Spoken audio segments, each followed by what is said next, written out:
Isn't that strange that we'd say we believe in hell? Right, and I think that it's true what you say, but it's even more than that, Michael, because it's a belief in an almighty God that Christianity proclaims as a God of love, that would condemn the vast majority of human beings that are living or that have ever lived to that hell. Oh, absolutely. And believing in a hell, number one, that there is no mention of in the writings of what we call the Old Testament. There's no reference to it. It's just not there. And then when you come into the what we call the New Testament, even where it is the term is written, it never means a place of eternal torment.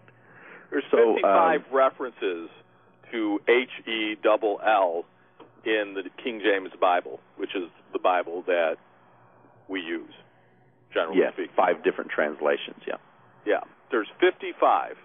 55, 55 different references to it, and not one time does the original meaning of that word that was translated hell mean a place of everlasting torment.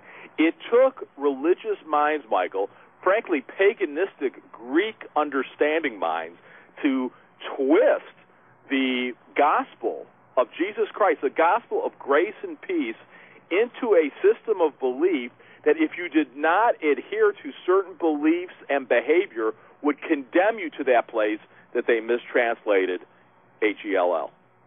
Yeah, and, as you would think that we would at least people who were students of the Bible would at least stop and consider that fact, that of the 55 times it shows up in the New Testament that is translated several different ways, but none of them mean what is taught. It should cause at least some pause on the part of someone who claims to be a student of the Bible anyway. But that is one of those things that we are literally instructed that we don't question that. And we're just not supposed to have any questions about that at all, and to question it is to put yourself in jeopardy of going there. That's pretty, it kind of protects the teaching a little bit about hell. If you question hell, you're in danger of going there. A little bit? It protects it a little bit? So, yeah, it has been of particular interest. Of course, the nice thing is that in the sharing of the gospel, without even challenging whether or not hell ever existed or not, we get to relieve people from the dread of it by sharing with them that Jesus redeemed the entire planet, that whatever eternity offered or any punishment from God in this life or a next life cannot exist if you have any belief at all that Jesus Christ came to die for the sin of the world.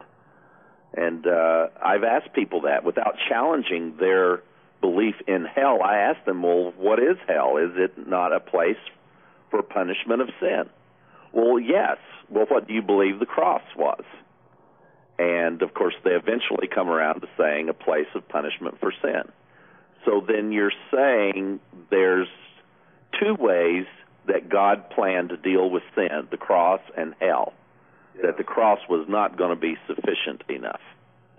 And, of course, they just babble all over themselves, Well, you're twisting things, and you're doing this. Well, no, I'm not twisting anything. I presented a logical conclusion and a logical comparison, and you refused to make a choice or to explain your point. But it is, but thank God, we've come through so many of those illogical conclusions without information, without definition, and without explanation. But now there is explanation, there is definition to the gospel. It's a beautiful gospel. It's good news. It's good news for the entire planet.